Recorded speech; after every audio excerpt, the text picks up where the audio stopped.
Get With the Programming. I'm Chase Ingram. I'm Captain America. And along with me is Bill Grundler. We have team events. We're going to talk about stuff.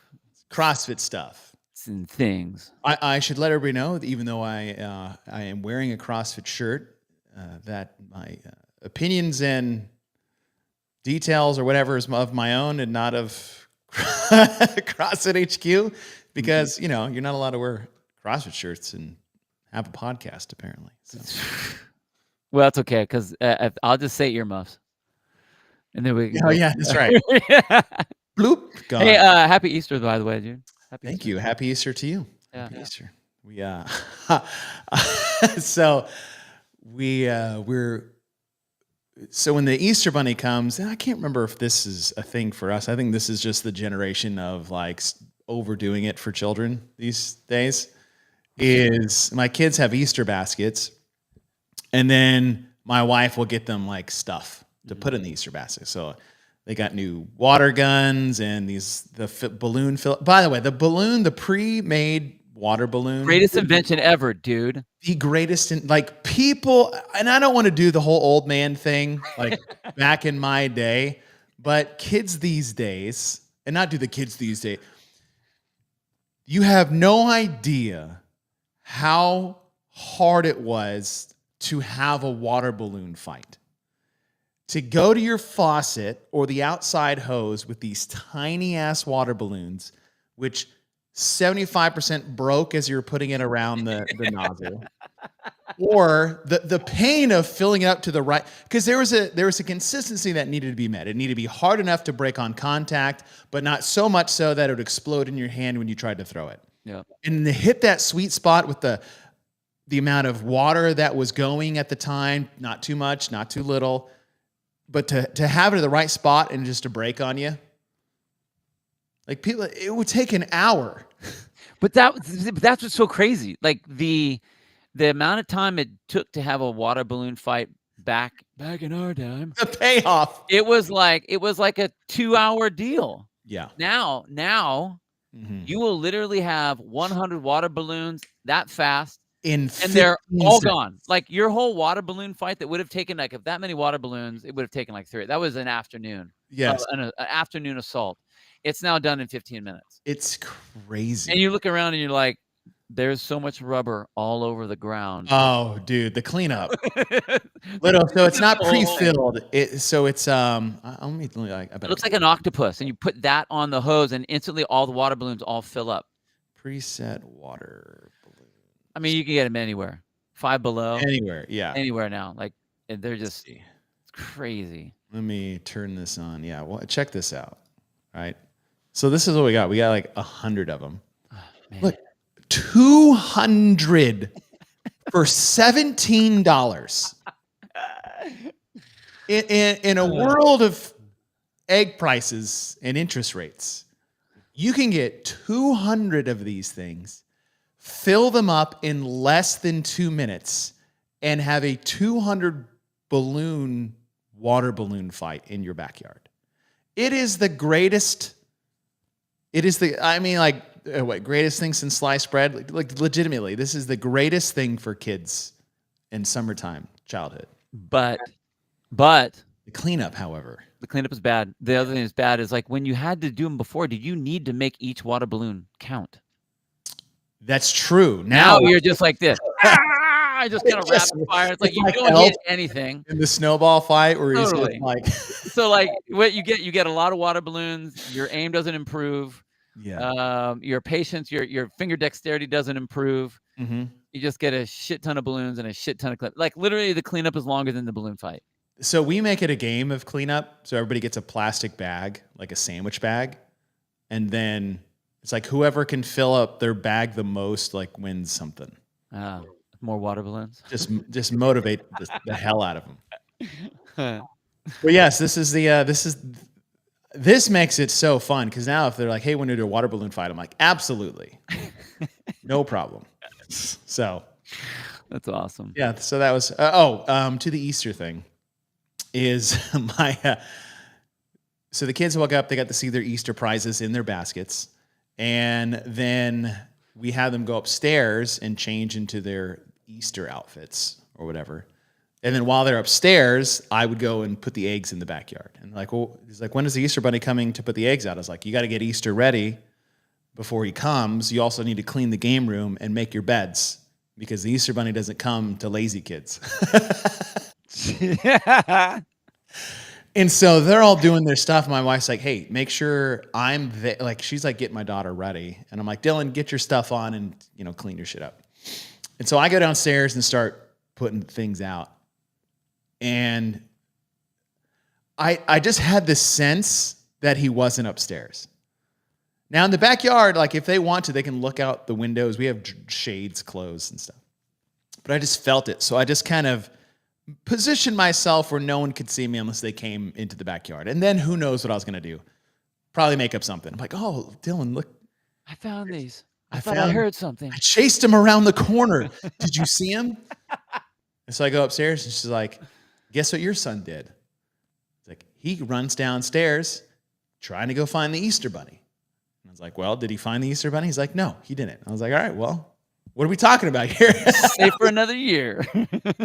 He's like, Dad, guess what? I was like, what? He's like, Easter bunny came and I saw him. I was like, you did? He's like, I ran downstairs and he was over there in the corner and then he just like disappeared. But I saw him, Dad. I'm like, cool. As long as he wasn't 6'2", 215 with a beard. Did you go? That's awesome. So now we need to talk about lying. Yes. Now let's talk about your wild ass imagination and how out of hand it's getting. We're going to talk about you lying and me also lying at the same time. Yes. Let's just look each other in the eye and realize we're both in the wrong. So no, it's good. They had a great time. Oh, that's cool. Speaking of lazy, I'll in the world of water balloons, the next best thing on Amazon is pre-filled Easter eggs. Dude, I saw this. I was gonna do that. I'm like, nope, I won't. Yeah, I won't do it. So they come with like the cheapest of the cheapest toys, little tops. These actually like cars, like you to pull back and go, like mini micro machine cars. They had motorcycles, all these little things. The one thing, if Amazon, whoever you guys are, if I could have an option of selecting what goes into these eggs, because one of them was a plastic whistle.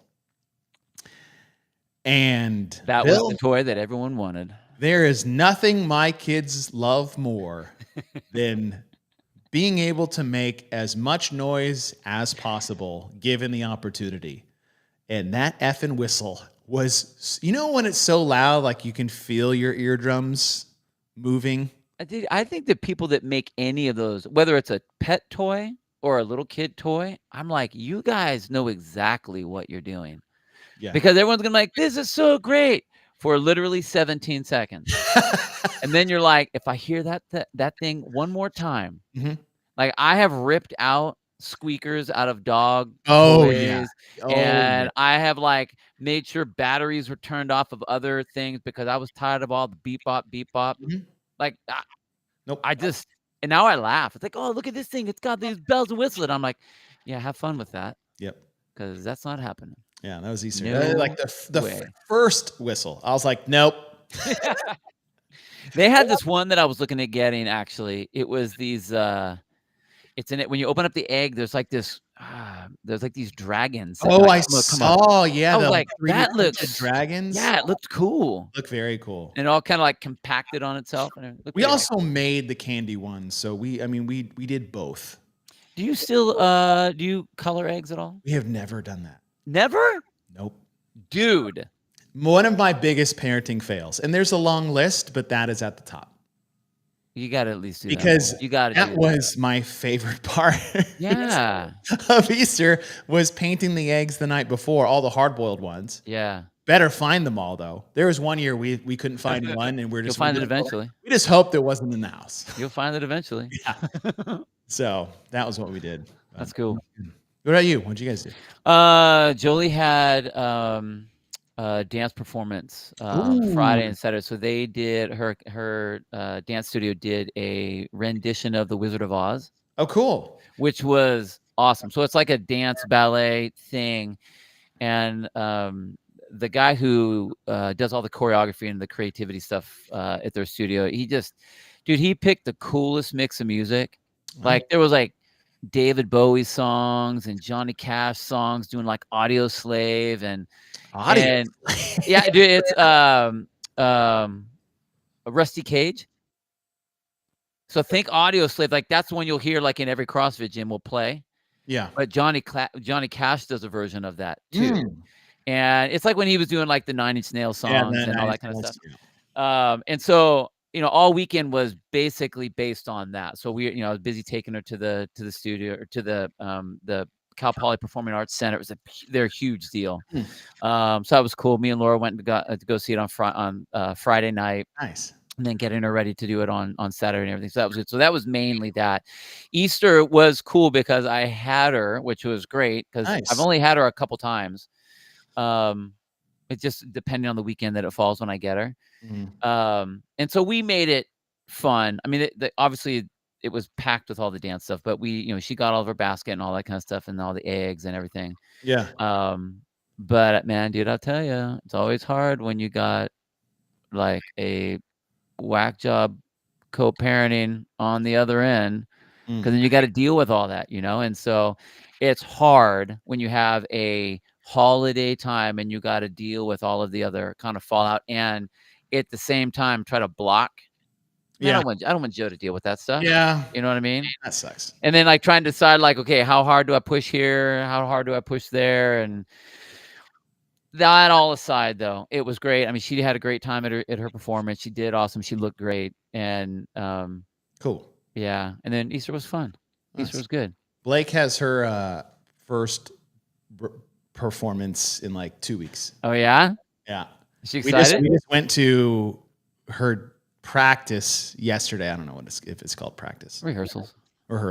Yeah. And they're like, all right, here's a preview of her 2 things. And like one is tap.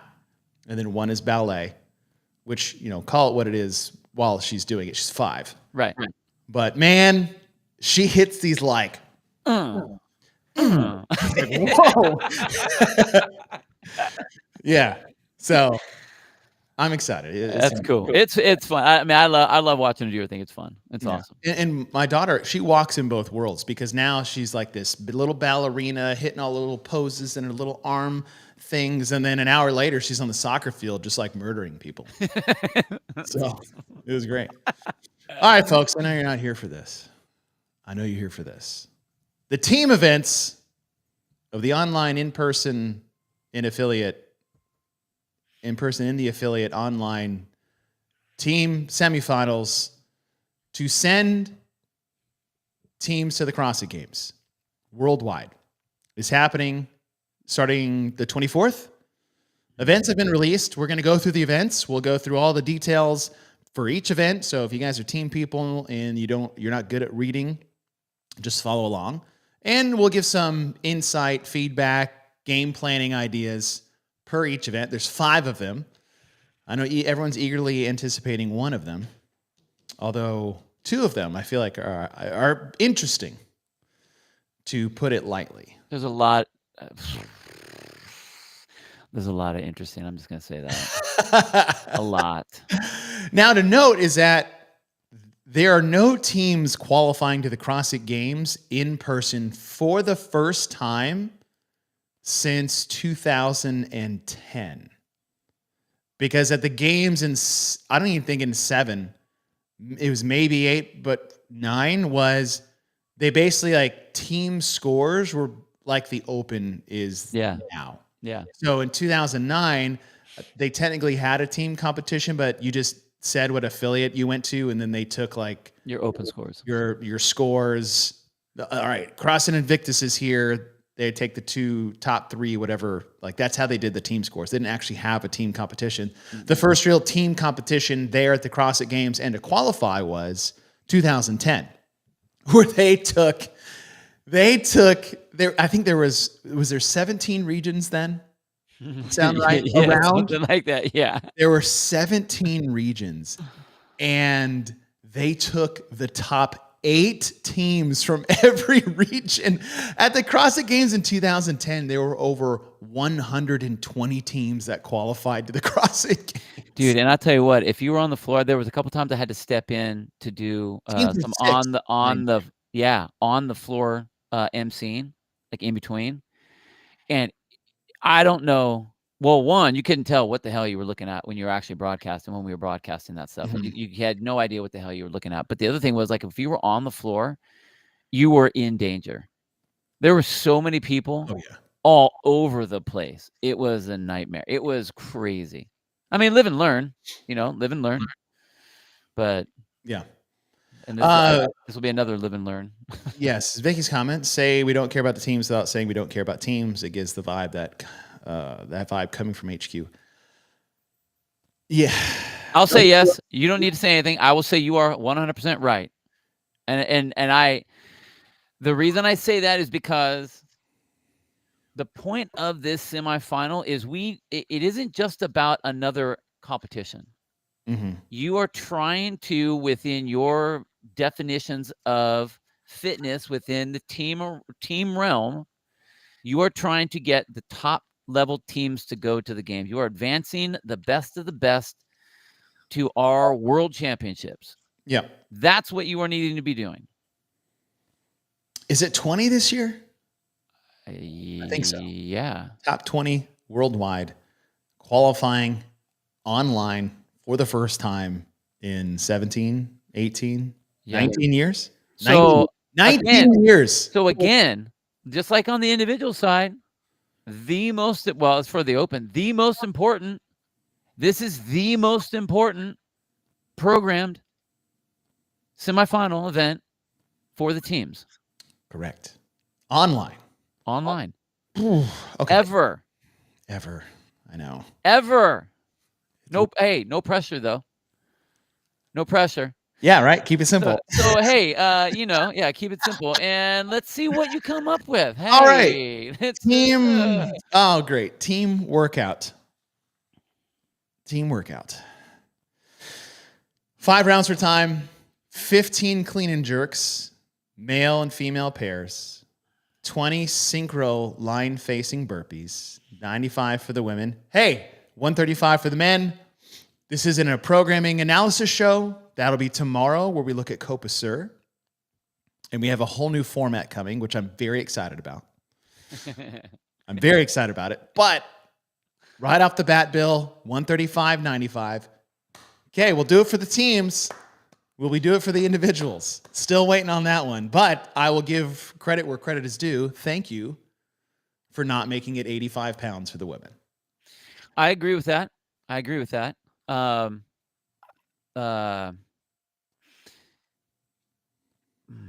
I'll save my comment for the next event. All right, let's. Yes, great job on that. Strong win, you guys. Strong win. Yeah, we're off to a good start. Great job. We're off to a good start. 15 and 20. Now the 20 synchro line facing burpees. Well, let's just go through this, right? You need plates, collars, 2 judges, 1 judge. 1 judge is the males and line facing burpees. The other judge is the female. Plus, you need a head judge. Overall, see all of this. So if you guys are getting set to do this on Thursday, you need 3 people to facilitate this. Don't forget this. Did Dave really say he's doing team? Boz has traditionally done team as of late. All right, pair start with the backs of the barbells. At go, the pair can turn around and begin their clean and jerks. 1 male and 1 female working at a time. Switching is needed between the pairs. They do not need to be synchronized. So 15 must be done by the bar must go 15 times, clean and jerk. 2 people working at a time, 1 male, 1 female on their respective bars. And then move to the line where it is all athletes doing 20 line bar facing burpees. Now, at these weights and these rounds, I'm very surprised that the weight isn't the classic online qualification weights of 185. Thank you. And 135. Because it doesn't matter at all? Like the barbell means nothing? Right. If you're not synchro and you can switch out anytime you want with the person, at this loading to find CrossFit Games teams, which is what we're doing now, you're sending the top 20 teams in the world to the CrossFit Games. 15 clean, half grace with athletes that can all do full grace. Unbroken, and then kind of yawn and then move on to their second workout of 6 for the day. I'm surprised at the loading. Again, this isn't a programming show, but I'm surprised by the loading. I'll say that. Based off the reps given. And so if you're a team, it's like, all right, who's our best barbell size? Actually, it doesn't matter at this weight. No, that's most conditions person. All right, great. You do 15. You do odd rounds, right? So you're going to do 3 rounds of unbroken clean and jerks. Don't go fast because it's not about the clean and jerks. No one is winning this. No, you're not. Bill, do the clean and jerks even matter? No. It's just at this weight, it doesn't even matter. That's what I mean. Like I saw this and I'm like, you might as well have just had them do 100 burpees. Like erase the burpees. That's literally all it is. That's literally all it is. It was a mistake. So we started off with the, hey, great job on your weight choices. Because, I mean, and not the weight choice for the workout, for what you're trying to do with this event, but the fact that 135.95, great. So here we are applauding that, when in reality, that meant nothing. It would have meant nothing if it was 135 in the 85. Like it's such a light weight that it doesn't even matter. 185, 135 is the bare minimum. Oh, you know what? Bare minimum, dude. You are 100% right. Now that I'm thinking, so before it was like, oh, this is a cool little song and dance you're doing. Like, oh, this is great. This is not great. I haven't looked at any of these yet. So you guys are going to get my real raw reaction when I see these things and read the rules. Yeah. The other thing that I forgot to mention, not only is this an online qualifier for the teams to go directly to the CrossFit Games, every single team that registered for the Open is competing in this. There was no qualification process to get to semifinals.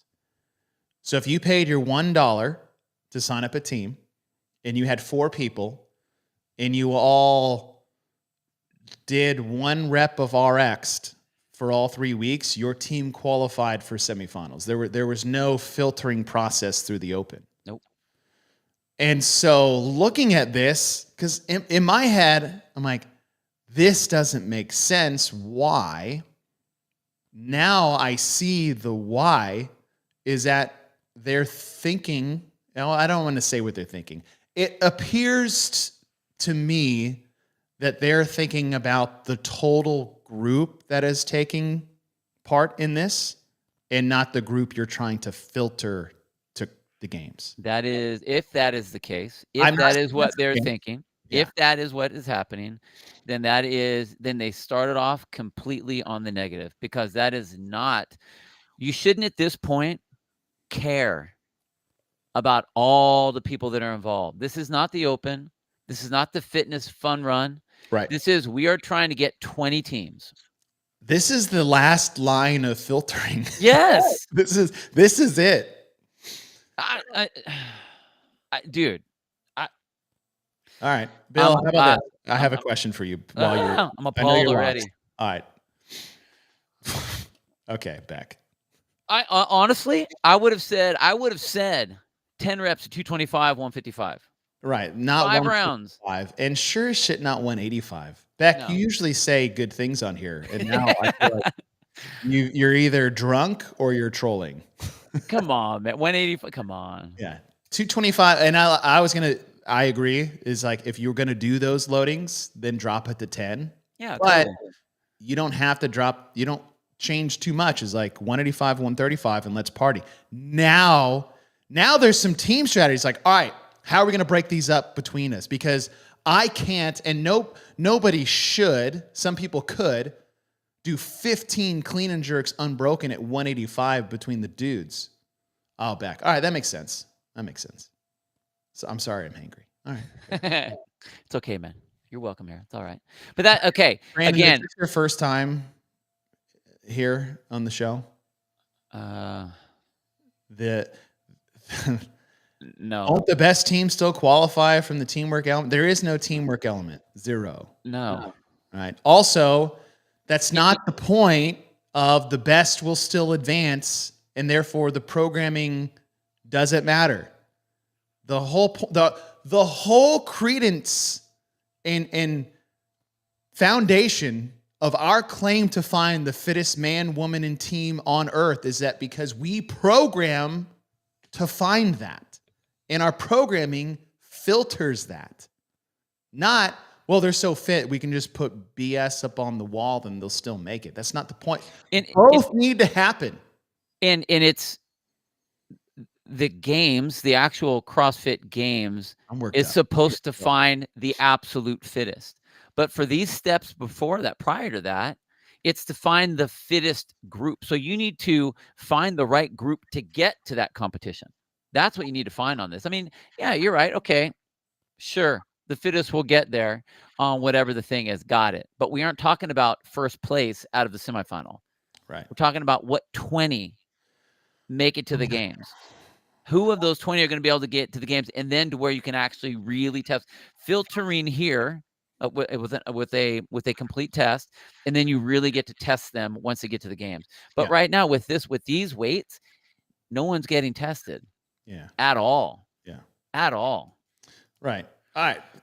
Okay, fair. The comment didn't read that way, Brandon. But it's like testing the synchro element. Yes, but like if you're only talking about the synchro element, which we just talked about earlier, why are these clean and jerks even in there?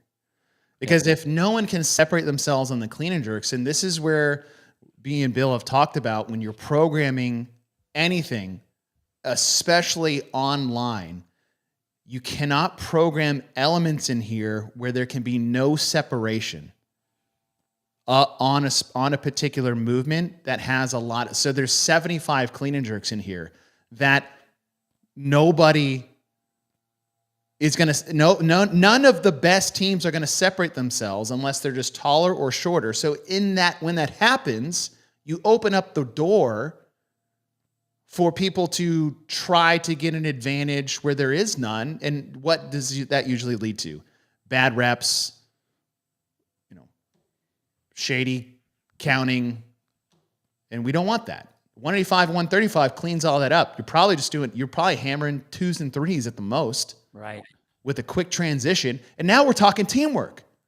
Hey, I'm slowing down. I can only do 1. Fine, I'll do 4. Stuff like that. The way that it's set up right now is everyone, I mean, they're doing a little bit more, but basically everyone's doing grace. Right. Someone's doing grace, someone's doing grace and a half. Yeah. I don't want to say with rest because they've got the burpees. So there's a fatiguing element in there, but still. Yeah. And you can't really sprint the burpees too much. No, you can't go slow. It was the Annie's team that did that, and they almost missed semifinals. Nice, Denise. I'm 66, and I can cycle 95. Yeah, great. And Denise, with all respect to you, we're not sending 66-year-olds to the CrossFit Games in the team competition. So the fact that you can rock that, which is awesome, goes to our point that this is that they underprogrammed. All right. Next. For time.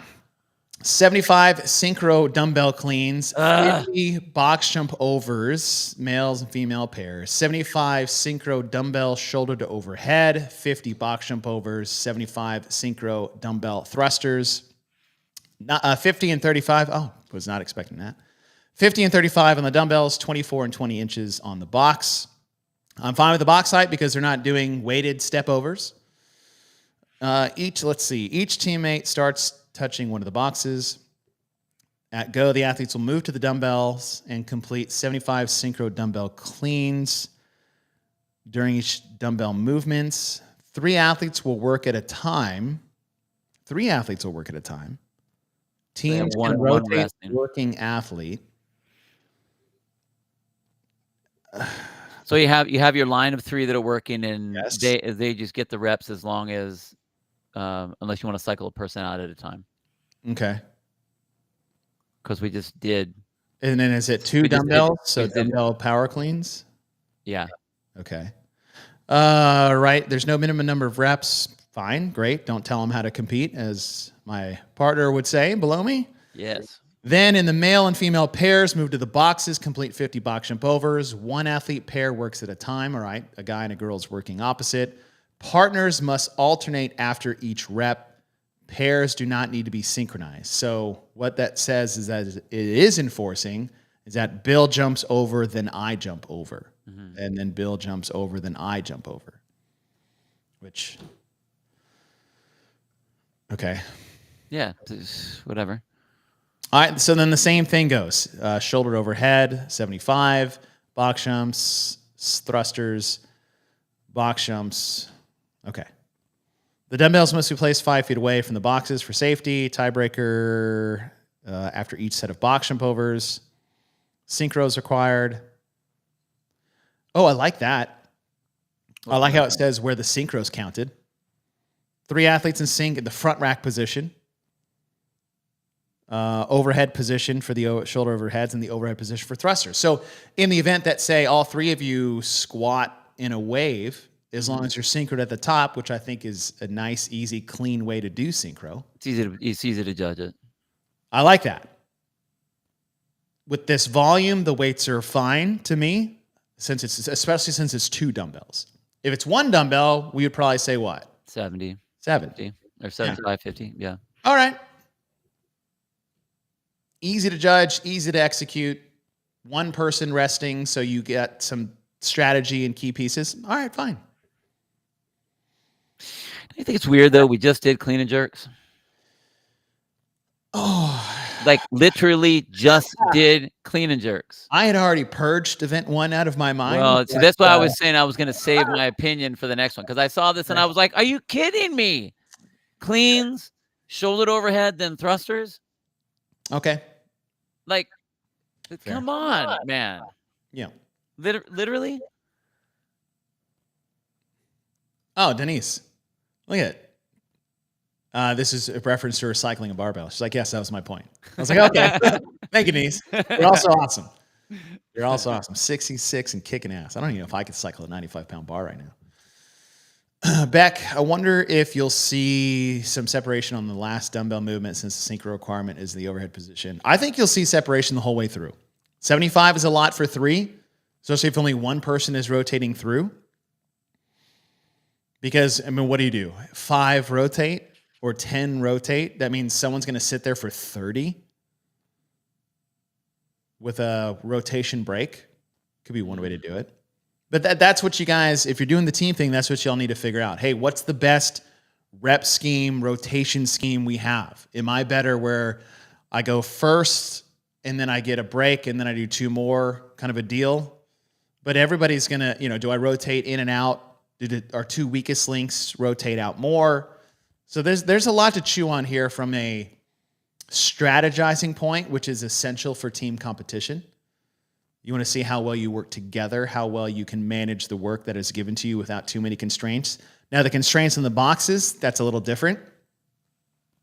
I think that's almost like the burpees on the first one. It's more like, okay, we just have to keep on moving. Right. Find a pace that we can just keep on moving. Yes. Because then your dumbbell work, you can have, and you probably should have, per team, a different strategy for each one of those pieces because of the cycle time of each one. For sure. The cleans is going to be different than the shoulder to overhead, which is going to be different than the thruster. Right. So you might have someone that, maybe you plan on doing whatever, sets of 5 and rotate on the dumbbell cleans, but you can do 10s on the overhead because you're going to be able to move it a lot quicker. Mm-hmm. And then go back to 5s or pick another number for the thrusters, depending on how everyone's feeling. Yeah. And those of you guys that are doing the box jump overs, so if you guys have the box, so say this is the box that you're looking, if you're watching, all right, my screen, you guys need to cross over each other. Do not follow the leader. Right. Right. So if me and Bill are working together, I'm on the left corner, Bill's on the right corner. I'm jumping left to right, diagonally across the box. Bill's jumping right to left. So when I'm already turned around, ready to go. not follow the leader, because if I jump, I have to get out of the way of Bill, and then Bill jumps straight ahead. He has to get out of the way of me, and we're losing seconds. And for 50 reps, drop on a half a second each time just for transition purposes. We're going to make up those 25 seconds and then those 25 seconds. Like, you've lost a minute just because you aren't transitioning appropriately over the box. So cross over each other, and you guys will save yourselves a lot of time. And it's going to be very easy. It's 25 box jump overs. Right. At 24. So that can go quick, so you don't want to lose time. Charity. What a great name. Charity Abercrombie. Can you guys do a show on the TFX team workouts? No. Spoiler alert, everyone. I'm thinking that you're joking with that little emoji she put at the end. Ha ha ha. Yeah. We'll talk the individual workouts because those are the ones that matter. All right. Anything else on workout 2? No. God, I hate no. All right. Team workout 3. 4-time and male-female pairs. 100 wall ball shots, 100 toes to bar, 100 calorie row, 100 toes to bar, 100 wall ball shots. So mixed pairs.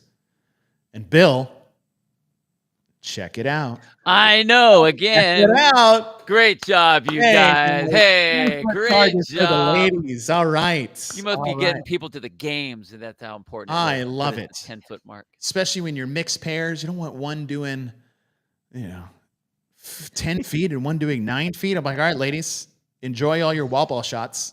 Right. I'll do You're doing all of them. Yeah. I'll just row. You can do, I'll do 25 wall ball shots. You do the next 75.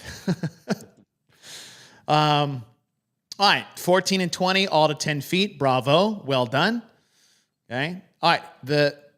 The flow. The team work in male-female pairs. One athlete of each pair works at a time. The pairs may switch at any time. There's no minimum. Okay, great. Just let them go. No synchro. Fantastic. This is the bulk work that we used to see at regional. Exactly. This is my favorite one of the whole lot. All right. If the pair finishes ahead of the other, they cannot begin the next movement until both pairs are finished. Oh. Okay. Each pair has to do. So you're going side by side? Yeah. I know, kind of a weird way, but whatever. So we have our pairs, and you're doing your workout with your pair, and I'm doing mine with my pair. But if we finish our wall ball shots and you're not done yet, we have to wait for you? Yeah. Okay. I hate that. I'm just going to...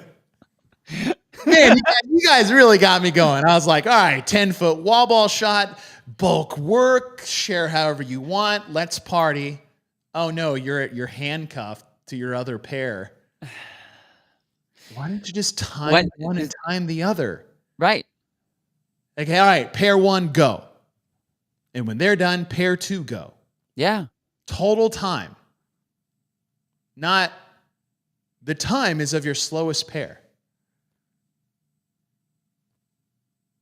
Right? I agree. Am I reading this correctly? No, you are. Okay.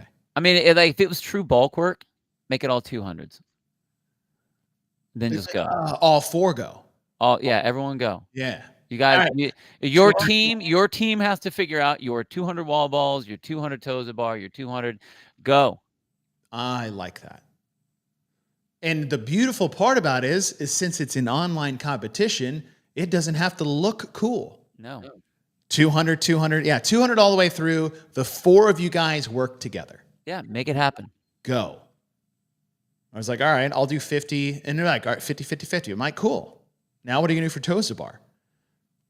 Well, and they have, but if we were to do it that way, would you have, I think the way they have it is they only allow 2 rowers, so you have your pairs are working. So you have 2 people that can work and 2 people that are resting at a time. You just kind of make your way through it, right? Yeah. Yeah. All right, well, let's go back to what's actually happening. Now we're just making stuff up. All right. I know. So for mixed pairs, for the wall ball shots, since it's at 10 feet, the guys will be able to do it quicker because they're taller on average than the girls, right? And the girls have to throw it to 10 feet, which they should always be doing because they have a lighter ball to do so. So what you do is like you mix and match your strengths within the pair. Now, like, how do you mix your pairs up? Because you don't want to put, if you put your two best people together, you waste them and their abilities, because the way this is scored and ran, it's off your slowest pair. So you guys are going to have to figure out which male and female and male offset each other so well that your team moves at nearly the same pace. Because if you put your two best together, it doesn't matter. It's your two slowest. So don't put your two worst people together. Now your team's going to do worse. Yeah, you need to blend them. You need to get your best C team put together. And the time that's going to be spent the most should be the Cal row, but doubling up the toes to bar, that actually might take. You think what's going to take longer? Toes to bar, or the row? I think the second set of toes to bar. I think that second set of toes to bar is going to be. Yeah. Yeah.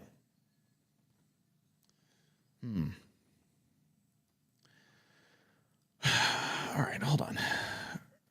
Let me just make sure I have this right. There's no minimum requirement. If a pair finishes ahead of the other, they cannot begin the next movement until both pairs are finished. Pairs may stage the next movement, but cannot begin reps. Yep. Man. I know, dude. Right. I just like how that one. I just like when I said that was my favorite one, it was because I just like the way it was set up.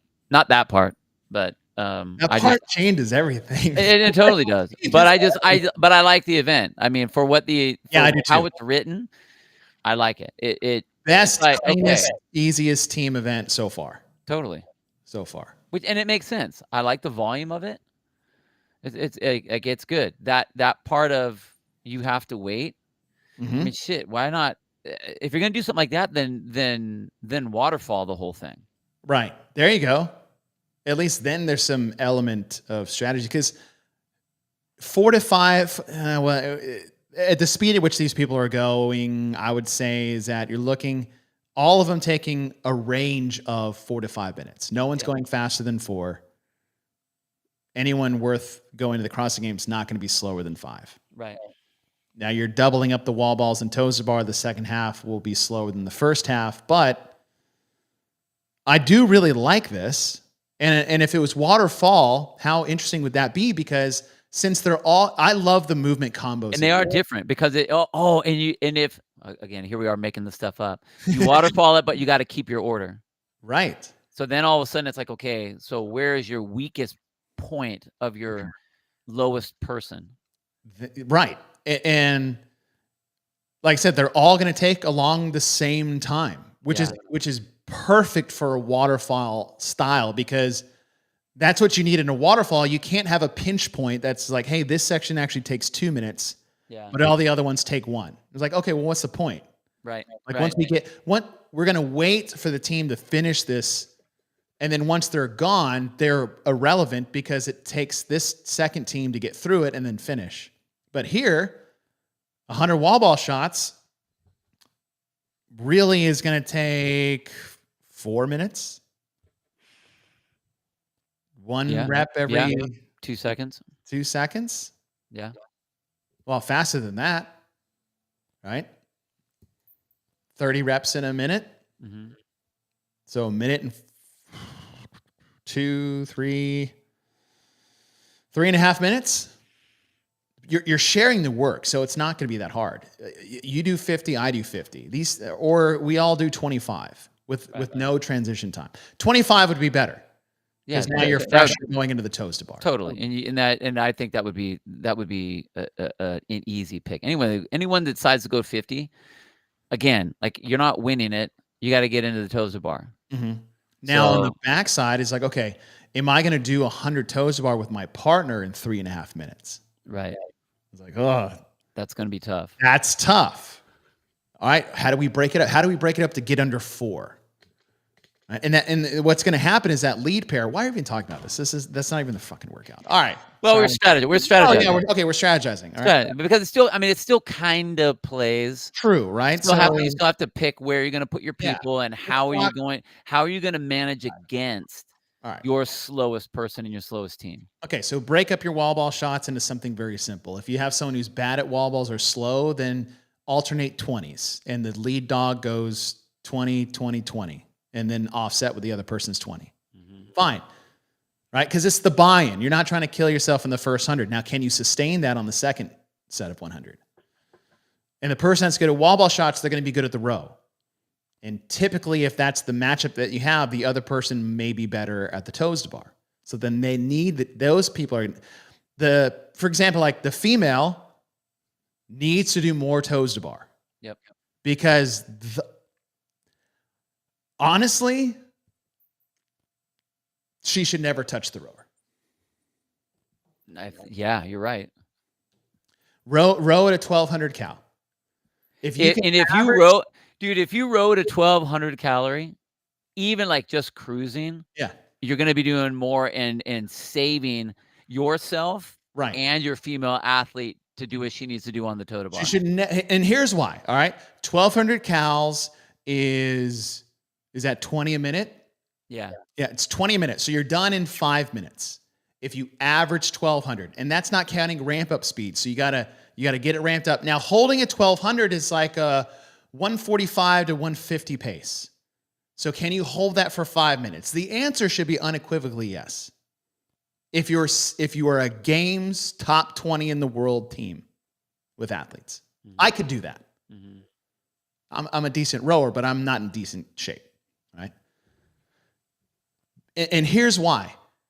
If you wanted to average 1200 with one of your female athletes, all right, well, we need to average 1200 to get under 5 minutes. All right, well, what is she going to row? Is she going to row 1200? It's a lot more. Or how long? All right, well, then what do you need to row? She's like, oh, well, she rows 1200, then you can row. No. Because not only, we said ramp up speed. All right, all those transitions that you're going to have to do, 5 seconds here. You know how fast you need to row to make up 5 seconds? Multiple times. 5? Okay, how many transitions? We're going to transition 5 times. All right.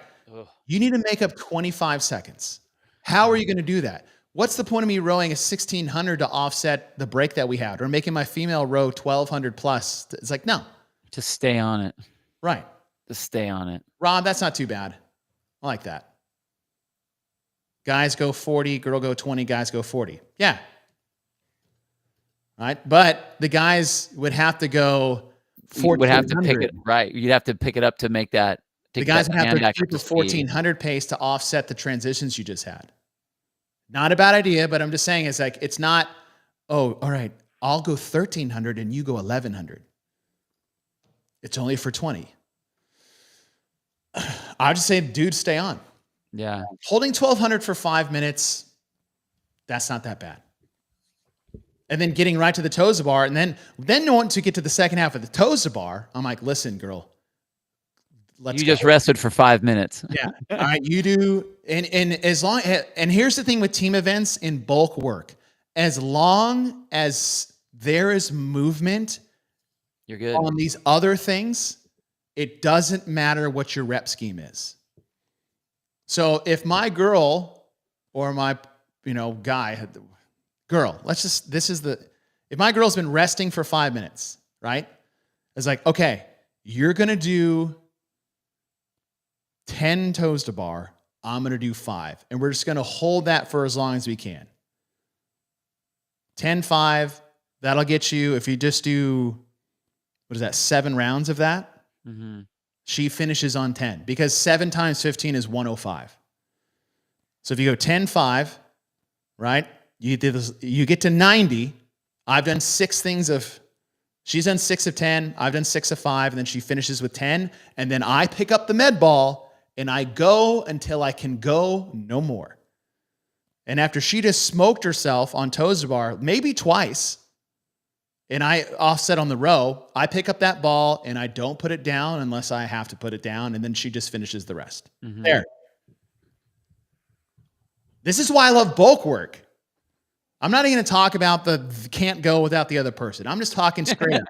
Me and Bill are racing each other with our girl partners. This is what I would do. Yeah. Yeah, I mean, you have the first everything before the row is just buy-in.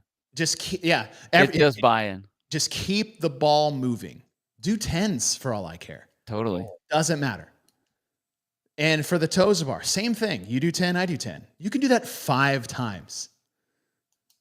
It's like, Bill, do 10 toes to bar every 25 seconds. Okay. Done. Okay. Now I can do that. Right? And now it's like, all right, I'll do the wall ball shots, break them up. I go 10, you go 10, and then when we get to the bar, I hop up and do 10.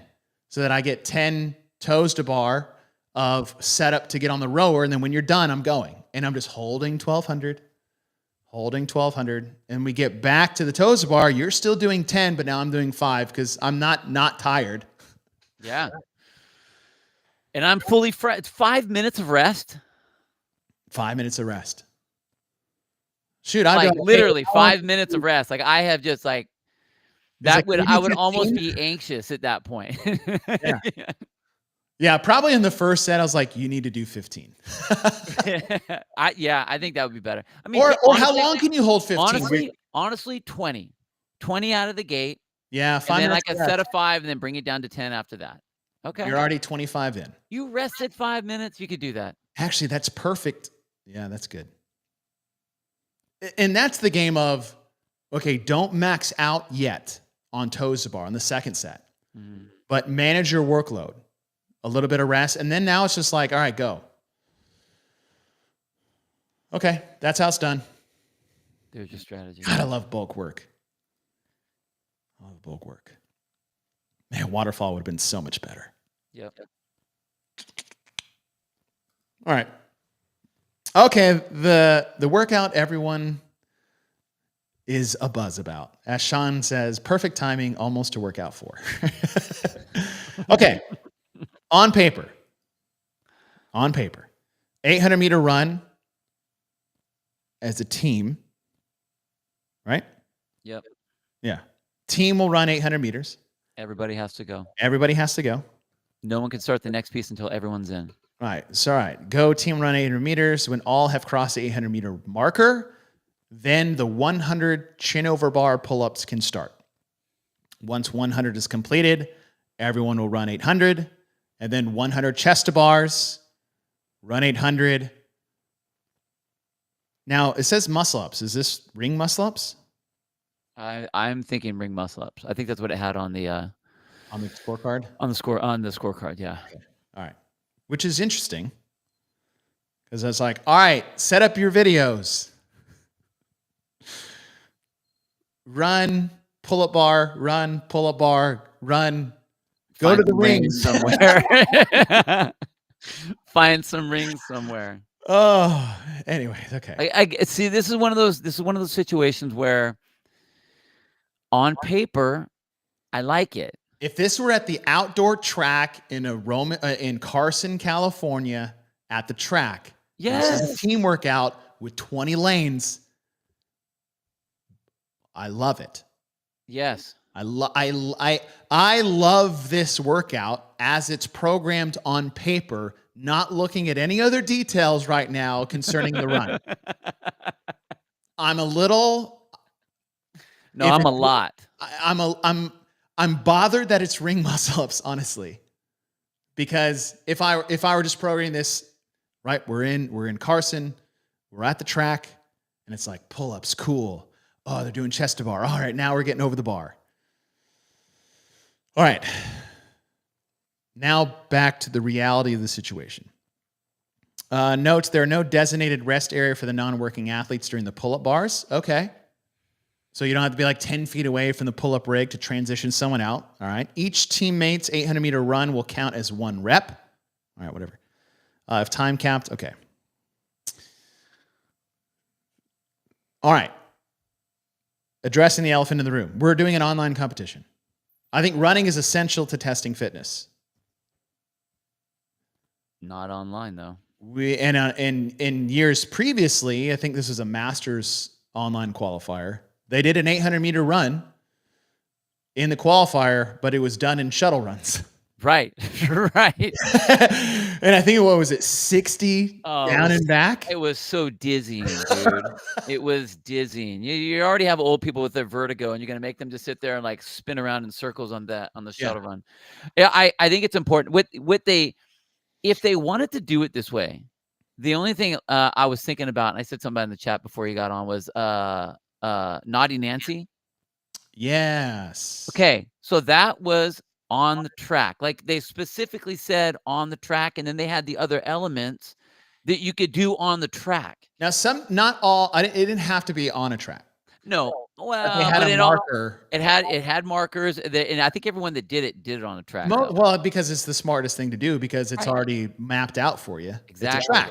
It's a Well, 400 which track. there are tracks this is what my point is. There are tracks everywhere so that you have the run. If the run is gonna be an important part, then what you should be designing, like, honestly, what they should have done is taken the dumbbells and put that with the 800-meter run and said, "Okay, you need to go to a track with your dumbbells. Everyone does the run, you do your dumbbell cleans. You do the run, you do your shoulder to overhead. You do your run, you do your thrusters." Fine. At least I can sit there and I can video everybody. Yes. That's easy for videoing, and I'm at this school. You could say, "Here's my GPS at this school." Everyone can check it. Everyone can see it. Not like, "Hey, you can do 100, 200, or 400 or 800-meter loops, whatever. Right. We hope you got it right. Yeah. Set up the video by the rig, and we'll see you when you get back." Right. Ugh! Why would you do that to yourself? Why would you? How can you not expect, like, we're past the point of, like, this code of honor, because, like, you have people that want to get to the games, and they will do anything to get to the games. We've already seen what people have done, whether it's taking PEDs or messing with their video or whatever. You set this up this way, there is no way but to get everyone doing some nefarious setup of the. I'm just so bummed. Why would they do this to themselves, dude? Why? And that's the big question. Is like, Why? can this be facilitated? Yes, we've proven it to do that in individual settings of 30 people with judges that CrossFit sent out with Rogue equipment, and it's all mapped out on video with the most strict judging, videoing possible. And then we were shown these videos. In a team setting, it's magnified ×4 of difficulty, and then do another ×4 of execution and operation and setting up and videoing and proving and doing all this. And the question that you said is, I think is appropriate, is like, why make this so, why do this? Why challenge the teams to manage this event? And then why challenge yourself to manage the managing of the event? Dude, I'm not even talking about the teams at all. I'm talking about purely HQ. Why would you do this to yourself? Like, you did nothing but set yourself up for issues. And I just, like, I'm just shocked. How? There had to have been, like, I would have loved to have heard the discussion of, like, "Hey, I got this great idea for an event. We're going to run outside 800 meters. It's going to be a mile and a half of running outside, but we have the rig inside that they're going to be videoing and doing gymnastics on." Right. For someone not to go, "How's that supposed to work?" Like, it had to have happened. And there's no way they could be like, "Okay, well, we don't really care about this. Will be fine." Like, what part? Yeah. What part? Yeah. Now there has to be proof of it, but the way they're pushing it, though, dude. Like, right. And this is another question that Denise put, is like, great to find a track or outside unless you're in Canada because there's a snowstorm looming, or what if it's raining? The real hard part that people are having is that when we do any type of competition, the purity is we're all starting at the same starting line. We're all doing the exact same work. And now we're going to see who the fittest, best team is. In this setting, the swath of variance of what this run is going to look like for everyone around the world is going to be so different. They're not taking this, yes, 800 meters at 800 meters, but no, not really. Even if you have a 100 or a 200 or a 400 meter like turnaround spot, that changes the race. Sure. Right. Versus, so like my affiliate, our 800 meter course, if you started in the gym, so we had a warehouse and we had to go like, if we ran out of the gym, you'd have to go down a flight, not in a flight, but 10 steps out the back door. We had a big 800 meter loop and then you would run in, and it was as close as you could get to 800, up and stairs and out of the doors. Our 400 loop was more like 500. Yeah. Now what you could do is you could do, all right, here's the 400 meter marker, run to it and run back.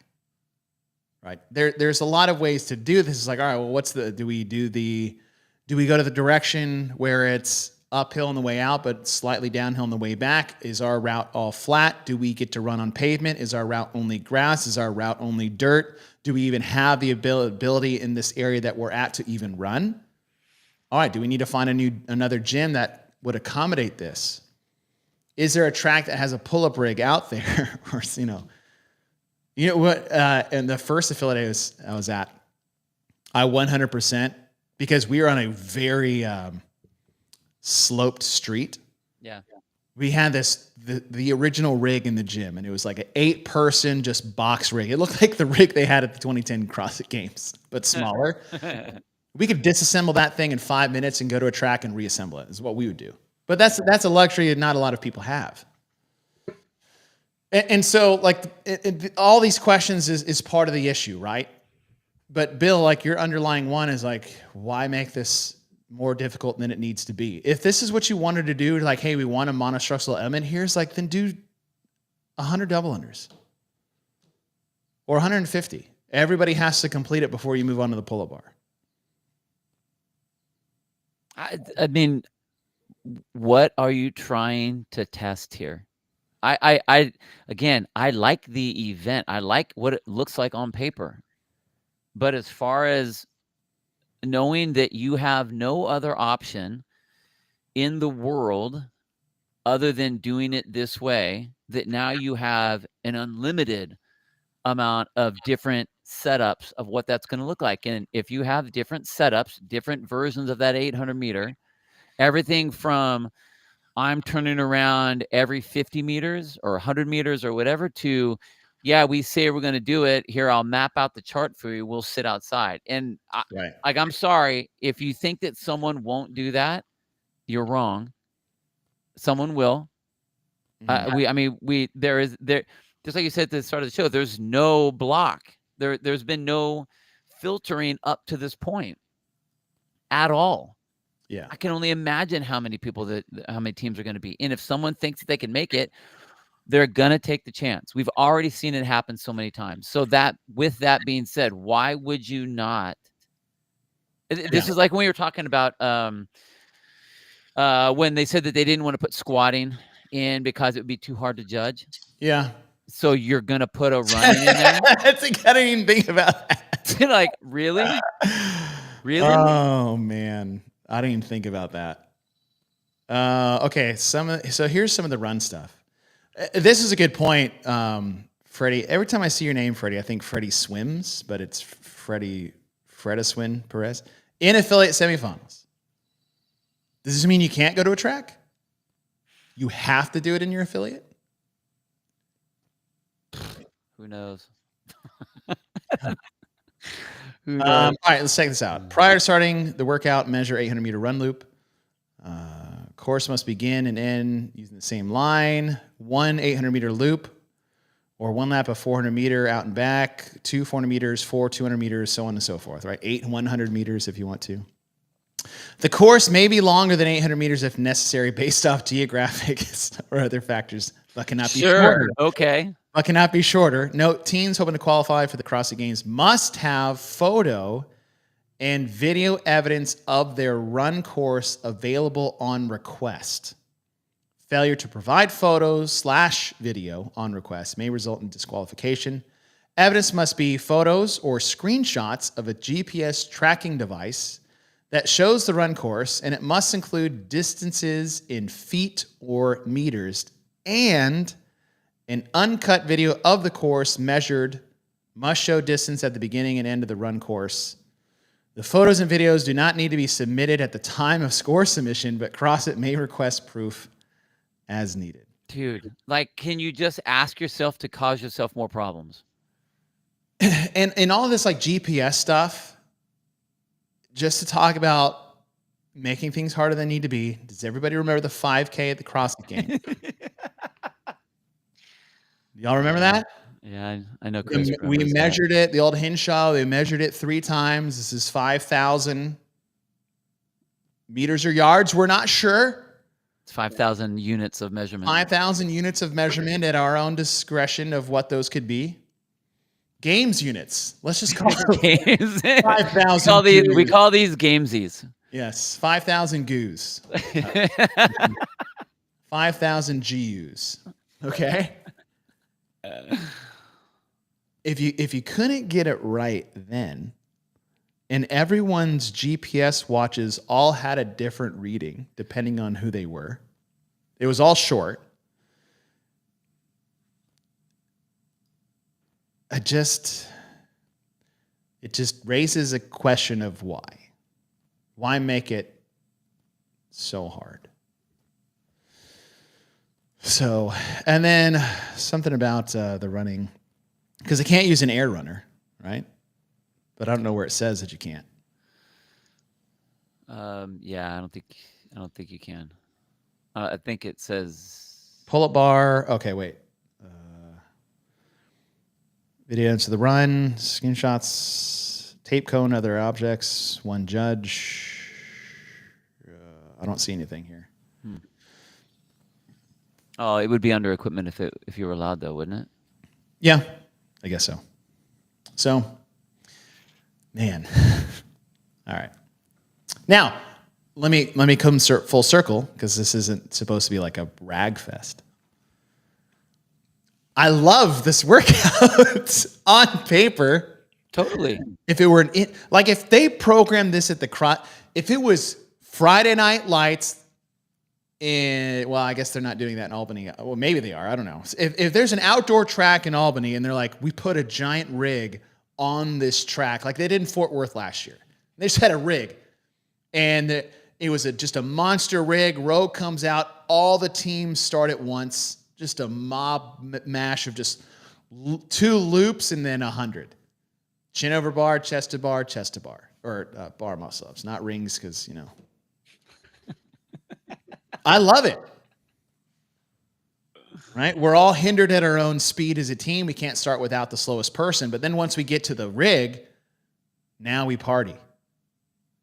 Rotate in and out. And then that slowest person is like, especially with 100, right? With 100, you'd be like, hey, listen, dude. I'm just assuming the man is the slowest one on the team. You're not going to do anything on the rig until we get to the bar muscle-ups. So I need you to run your ass off on these 800s, because you're going to get 100 pull-ups worth of rest. Yeah. All right? Like, take your slow person, the person you're saving for event 5, right? Whoever that is, guy, girl, everybody has a rhinoceros on the team. We know that. Like, you're not touching the pull-up bar until we get to the rings. Like, all right. So, okay. Is that enough for that? Yes. Did we say everything we wanted to say? Yes. Okay. Now to the final event. Team total, max rep, sort of. Heaviest you can with allotted weights, front squat. Total weights. Each athlete gets 3 attempts. Things that I like. Everyone gets 3 attempts and 3 attempts only. You have 20 minutes for the team to collectively get all of this. So what we got rid of was start the clock. 1 rep max. I missed it. Turn it off. Right. The one like you get all day to just work up to your max. And then start the clock. Start the clock. All right, start the video. It's like you get 40 minutes to do this. Like, no, you need 5 seconds. There's my rep. No, missed it. All right, start over. So I like the time constraints. I like the attempt restraints to find this 1 rep max. What's curious to me is that, let's go through the notes. The team must use a single rack. Okay, so you can't have like a guy's height and a girl's height. The team may use a single barbell, 145 for all lifters, or 2 barbells. Why would you use 2 barbells? Stupid. You know what I would use is I would use the female bar.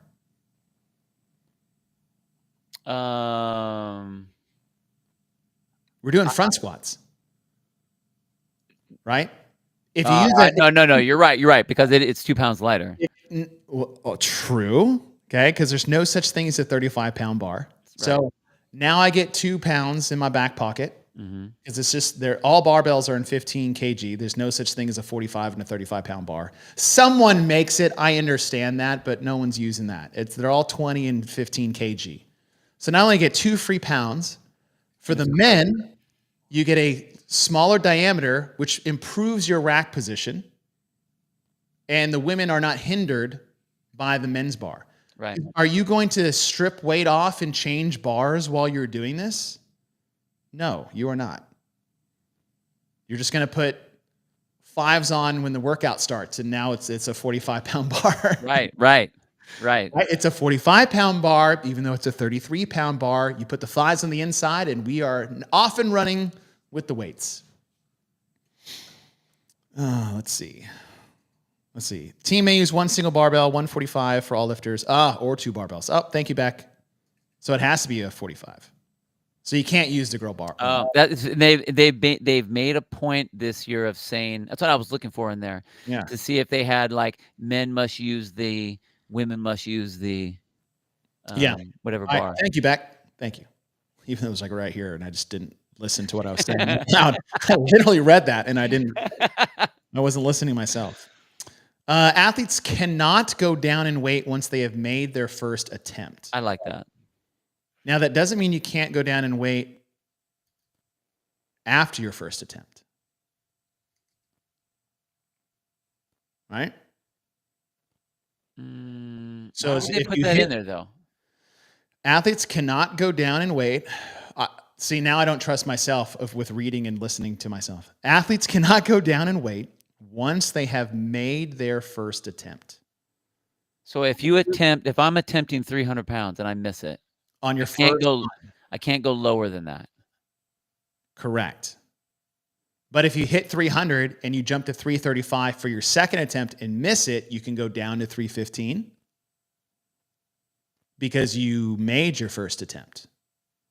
Because this just says first attempt. So you got to hit your opener and then free reign. That's how it reads. You're right. That's how that reads. That's dumb. They should just make it that like you can't go down in weight. You can't go down.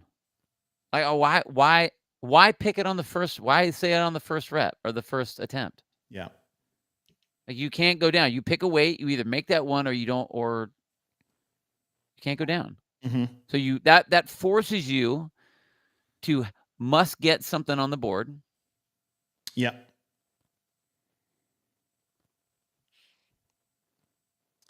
All right. Choosing from the list of predetermined weights, the athlete may only remain at the same load or increase the load. Resting as needed, the athlete will then complete their second and third attempts. Each successful lift will count towards the team total. After the first lifter has completed all 3 attempts, the next lifter will begin their 3 attempts. So it's not you go, you go, you go, you go. It's like I do all 3. Oh. So you have 5 minutes to get your 3 attempts in if all things are equal time-wise. So here it says you can stay at that weight or go up. You can't go down. But then here it says you cannot go down in the weight once you have made your first attempt, which to me sounds like you can go down after your first attempt, but here it says you can't. Okay, I would assume that you can't go down. Those of you guys that are doing it. All right. Now the predetermined weights. 125. So it just increases by 10. So from 125 to 275, the weight jumps are 10. Once you get to 285. Once you get to 285, those jumps are 20. So the heaviest weight on the table is 425. So 425, 405, 385, 365, 345, 325, 305, 285, and then 10s all the way down to 125. I haven't seen a capped loading for weights since 2010. I know. Now, in 2013 regionals, where it's a 3-rep max overhead squat taken from the floor, you had 7 minutes to complete 3 reps, but you had to choose a starting weight, and you can only go up 10 pounds as your jumps. And I think it was like 155 for the men. I think it's like you can either start at 155. Oh, I remember that. That's right. 185 or 225. Right? And for me, it was I think 255 was there was a 255 option. Nothing heavier than that, which was wild because Matt Fraser ended up doing 315. Now you could only jump 10 pounds. That was also in the rules. So that was the last time there was a setting in there, but there was no cap. There just wasn't enough time. Because in my head, it's like, I know I can hit 255 if I start at 225, but I might be too tired by the time I get to 255 because I'd have to do 25, 35, 45, 55. And in practice leading up to this, I would miss the 3rd rep of 255 every practice round. I might have hit it once out of 8. So going into regionals, and I was always wearing lifters. Yeah. And I was coming off shoulder surgery. I was 1 year post shoulder surgery. But I was like, I need to do well here because strength was always my weakness, let alone deadlifts, which ended up being in the same freaking region. But I was like, I know I can do 255 because I was decent at overhead squats. And so I think at the very last minute, I decided to just wear Nano 2s like that morning. Because the problem is I would lose balance forward. I was like, all right, well, I'm in lifters. Yeah. So my lifters are tilting me forward. I'm not using lifters. I've decided in the warm-up area. And I'm opening at 255. So I open at 255, got it, hit 265. I PR'd my power clean at 275. At 275 and got 2.5 reps at 275. Oh, Lord. That's funny. Well, thoughts on the capped weight? I mean, is anybody going to squat more than 425? I think that's fine. I mean, you look at some of the team guys that'll be out there, and I think that's probably where they took that from to be like, okay, like what's Tola gonna get?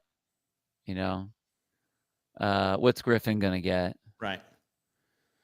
Buster, they're not adding all 3 of your temps. It's just your heaviest lift.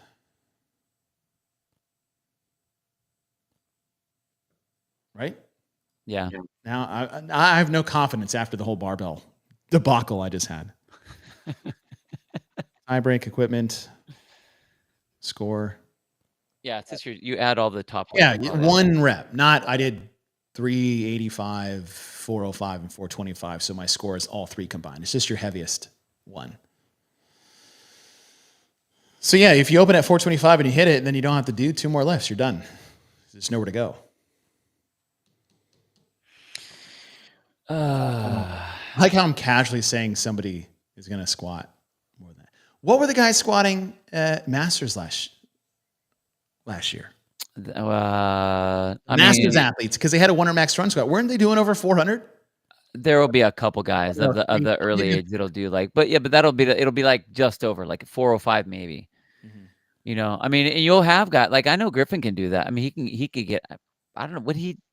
When we did the 405, he did 405 for 3, didn't it? Well, we had the 4-rep max front squat. 4-rep one. When was that? Was that 2011? That was the first quarterfinals because they programmed that for everybody. Yeah.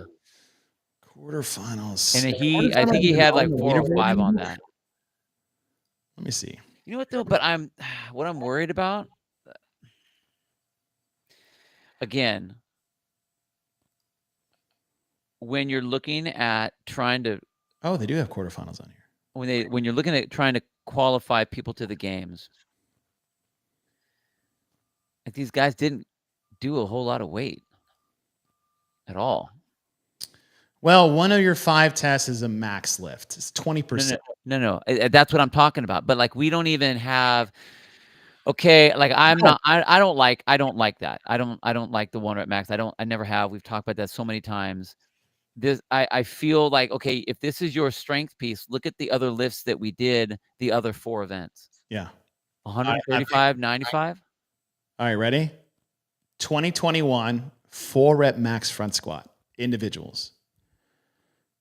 9th place, juiced out of his mind, Phil Toon at 426 for 4 reps. Shit. 9th place.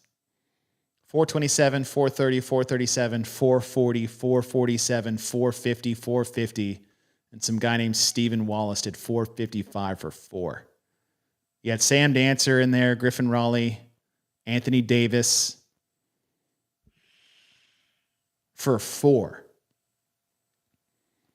You had 30 guys that did 405 for 4. Dude, okay. You know what they did? They messed up on this because they shouldn't have started at 125. For why? one? For one, you start at 125. Why? Or just say, hey, you can start at 125. You'll jump 10 pounds until you get to 285. And then from there, you have to jump 20 pounds. Or yeah, here's any of your start, like, why do you think they made it to where they had the loading scale? Why not just say you pick a start weight and then you go up? Let me double check because I don't want to like 10 pounds each time, 20 pounds each time. I'm always in danger of saying something so dumb. So I want to make sure that's the thing.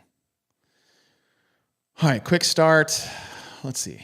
Notes. Or is the loading, is that the starting? Maybe that's the starting. Because so then you could start off with a guy that has like 425 and go up. If they have to look back and see what sort of scores people have been getting.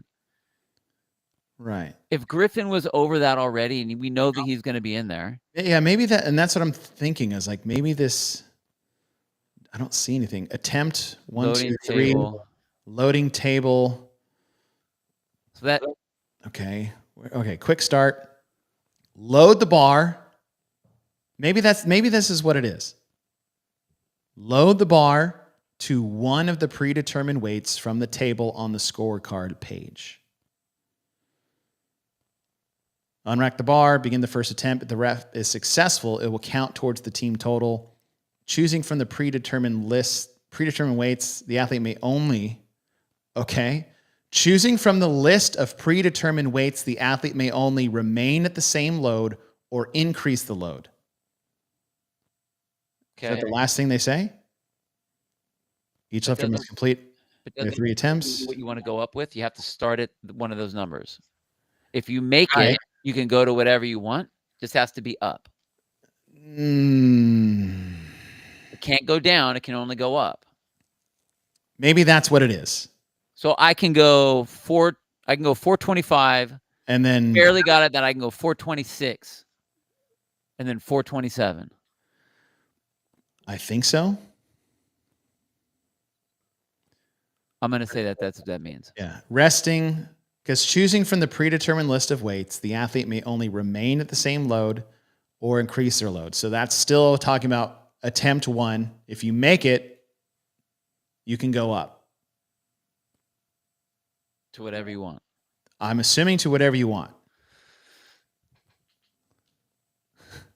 Yes, I'm going to go with that. Okay. Resting is needed. The athlete will then complete their second and third attempts. Each successful lift will count towards the team total. After the first lifter, all right, we've already done that. Okay, athletes cannot go down in weight once they've made their first attempt.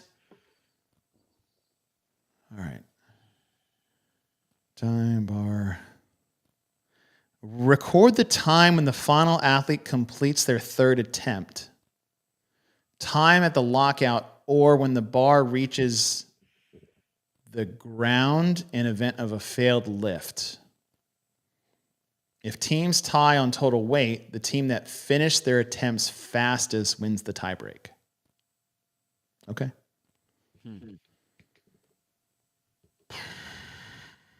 Okay. That's some strange stuff to look at. Yeah.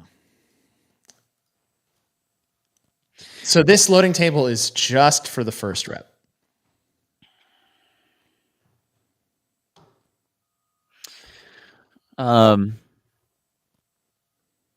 Even more reason for the first event having heavier clean and jerk.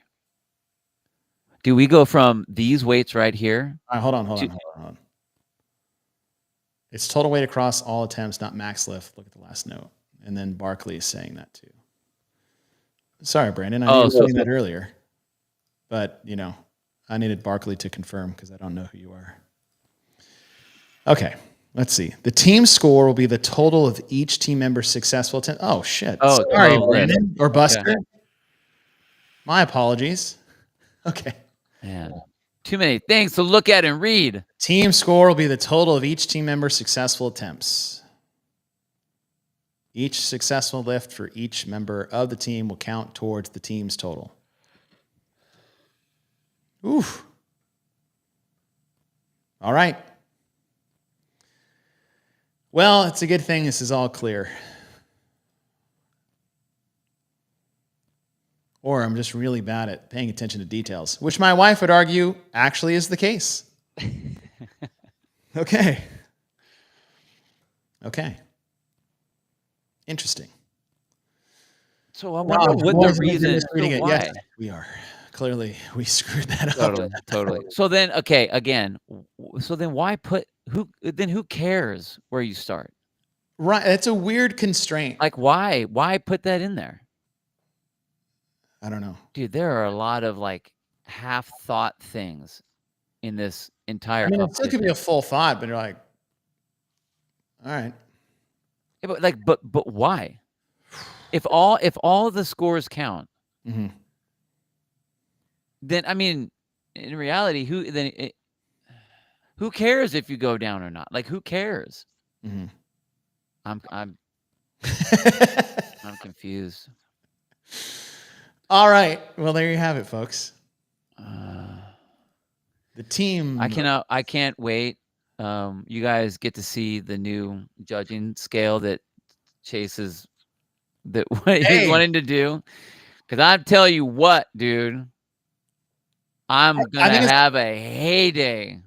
Yeah. Earmuff the shit out of this right now because I'm gonna have a heyday on all kinds of.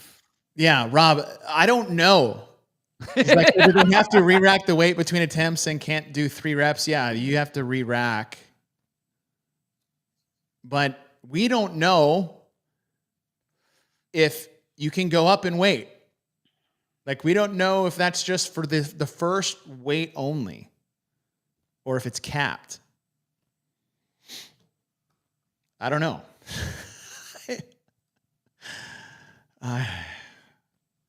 And do I not? Am I just? No. Am I having a day? No. I'm having a day.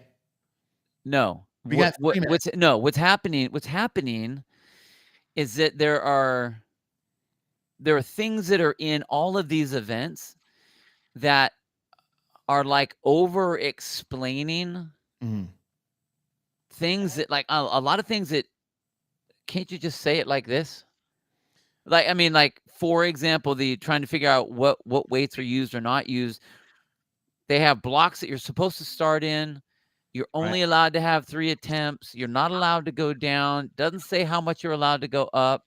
You cannot go down after the first attempt. Whatever that means. Athletes may start at any weight from the table on the scorecard. Once they have made their first attempt, weight can either stay the same or go up. Now, does that mean go up anywhere you want, or you have to stay on the scorecard?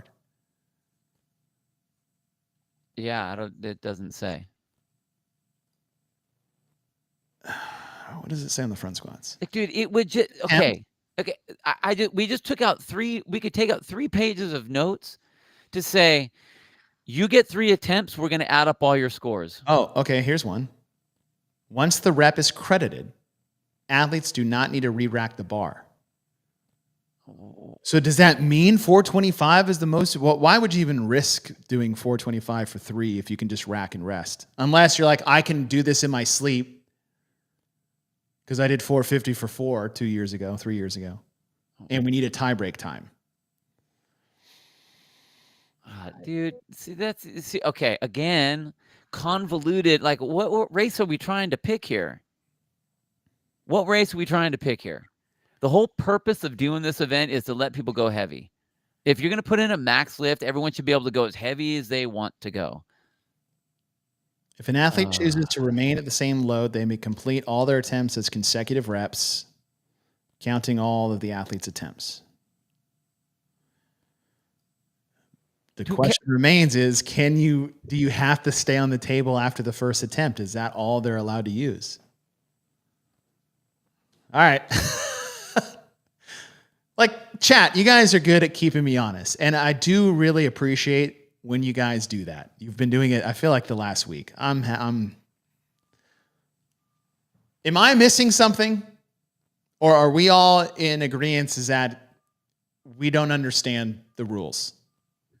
Did I miss this? No, dude. No. The rules are all over the place. Like, if I'm being dumb, or as Devesh said, if I'm being retarded, right? If I'm having a retard moment, like, let me know. Am I? I don't. Different. No, I didn't. No, no. I think what it is there's so much that we are overreading the stuff that it said, and which causes us to miss the other things when they didn't need to do any of that. Like, again, what the hell are they trying to test on this? What are they trying to test? Max strength, right? Yes. So how about you just say everyone gets 3 attempts. You add up all your scores. Done. Not a tie. That's what I thought it was. Not a tie break. Not a tie break. You can do all lifts consecutively. You have to pick a number. Who cares what number you're picking on the table? Yeah. If we are all on a team, I'm going to try to get all of my weights, and we're going to add them all up. Yeah. Done. It's a dumb event, and they put some dumb rules on it, trying to make it like clever and different, and we're going to try this little strategy, and you can do all. We're only going to allow you to go here, and this will be a little risk thing because you can only go this heavy. Dumb. Oh, my God. I don't know. Dude. Sorry, guys. I don't know. I haven't been stumped in a workout, like, ever. 3% chase, 97% is crazy wording. Okay. Fair. I'll take the 3. When are we going to analyze this? I don't know. Because I need to go and. All right, guys. Before we have to leave, I need to squeeze my thing here. Leave. Tomorrow we're analyzing the programming of Copa Sur. We have a brand new analyzing format, which I think you guys will really enjoy. It'll be a lot more interactive because we'll explain tomorrow. Are you going to make me a checklist? Yeah. I'm making I need a judge's checklist. A judge. It's going to be a lot like gymnastics. Okay. Foreshadowing for you guys. Foreshadowing. All right. It'll be a lot like gymnastics. We're going to grade the events as we go, and then an overall at the end. The 2 thumbs is gone. Dang it. The 2 thumbs are gone. Okay. The ranking will be at a max score of 10, but deductions will be held along the way, which we will designate as we analyze each one. So please join us tomorrow, same time, same place. And those guys taking on the semifinals team. Yeah, good luck. Good luck with that.